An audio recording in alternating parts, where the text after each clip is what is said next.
Operation Annihilate from the original series after this.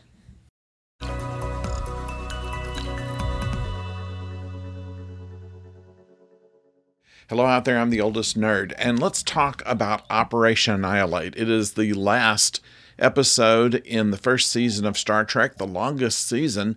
They have like 30 shows in the first season. They go down to 26 in season 2 and about 24 in season 3, I believe.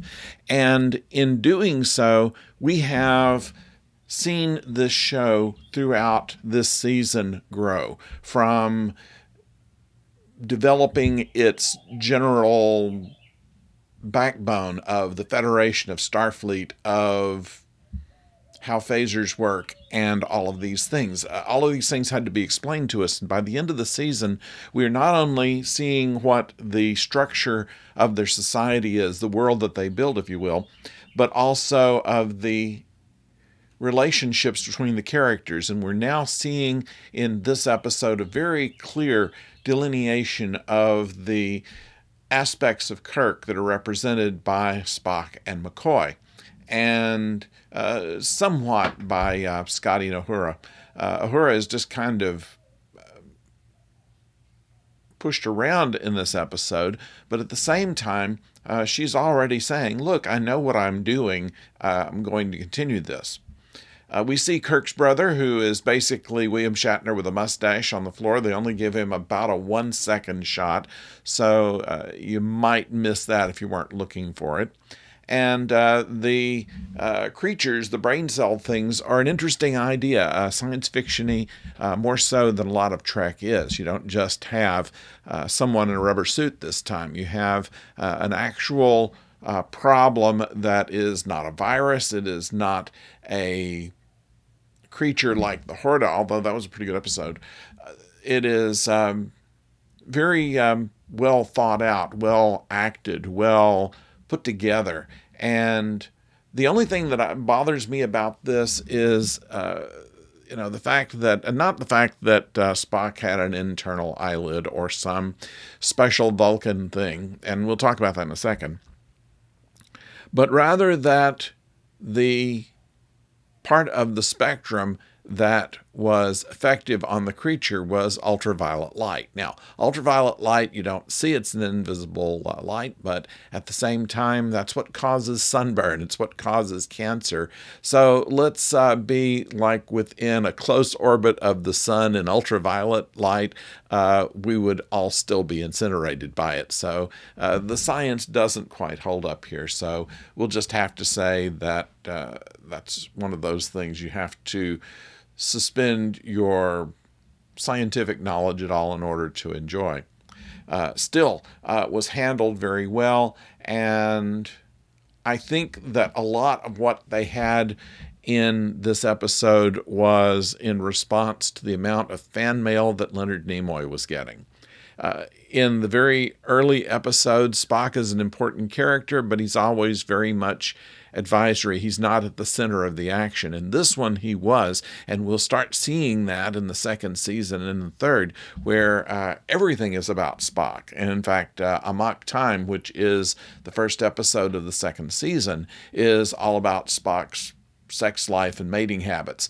And then a big fight to the death with Kirk that is all about Spock. And this is part of the animosity, the frenemies that William Shatner and Leonard Nimoy were. They were the closest of friends, but also rivals.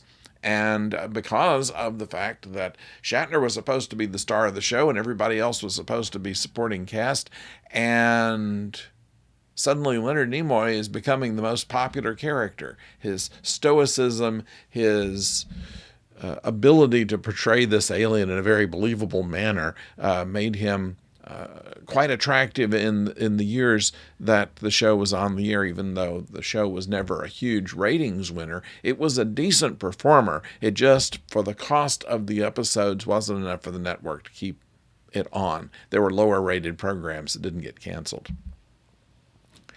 But I digress. The location, this was filmed very much on location. I don't know exactly where. It was probably on a university campus, because that tends to be the type of buildings and artwork that you see in common areas around a college campus. And I think that was very well done to represent Deneva. We have introduced the sister-in-law who dies, and Kirk's nephew, which I don't think is ever mentioned again. Both of his parents are dead, and I guess that he just became, heir to the lab. I really don't know what they were going to do with him. They never made any mention about that. They just treated him and sent him back home, I guess. So that's kind of a loose end there that really didn't matter in the long string of things. The kid didn't have a line, didn't open his eyes. So I guess it was a matter of keeping under budget. Anyway, the show was one of the better ones, I believe, with the flaws that are in it. They're in everything. But in my opinion, this is a very good example of what Star Trek could be, where you have a monster, but not in the common sense. And the way that they work through labs, they indicated they have 35 science labs on board the ship.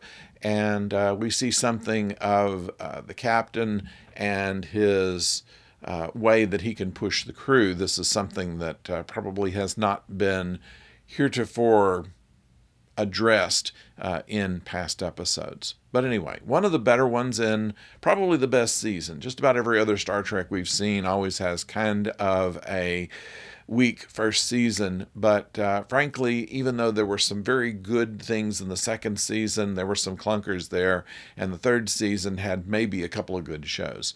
So we will be following that, of course, as we move on. I think next week, though, we're going to do The Cage, the actual pilot, because we did not do that at the beginning of this. So we'll probably seal off our first season with the pilot, The Cage, and talk about that.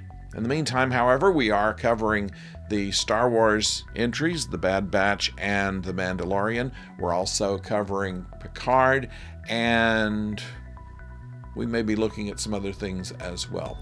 But in the meantime, we hope that you will subscribe and like this channel so that we can continue to grow the channel and bring you more videos. So, thank you for joining us, and until next time, don't go far.